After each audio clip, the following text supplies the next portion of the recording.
Hi friends, నేను మీ వీరబాబుని. అందరికీ నమస్కారం. 741 పాయింట్ ఎల్లప్పుడూ కృతజ్ఞతగా ఉండవలసిన వారు ఎవరంటే, మన జీవితంలో ఎంత ఎదిగినా కొంతమంది వ్యక్తుల పట్ల ఎప్పుడూ కృతజ్ఞతా భావంతో ఉండాలి, కానీ వారి పట్ల ఇసుమంతైన వ్యతిరేక భావాన్ని చూపించరాదు. అలా చూపటం ఉంటే మన ఉనికిని మనం కోల్పోయినట్లే.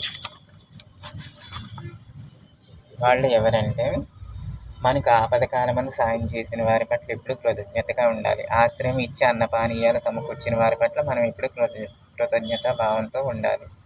విజ్ఞానం తెలియచెప్పిన వారి పట్ల కృతజ్ఞతతో ఉండాలి. తల్లి, తండ్రి, గురువు, భగవంతుడి పట్ల కృతజ్ఞతగా ఉండాలి. యజమాని, పాలకుల పట్ల కృతజ్ఞతగా ఉండాలి. మానమును ప్రాణమును కాపాడిన వారి పట్ల మనం ఎప్పుడూ కృతజ్ఞతగా ఉండాలి. వారు చేసిన మేలుని ఎప్పుడూ మరవకూడదు.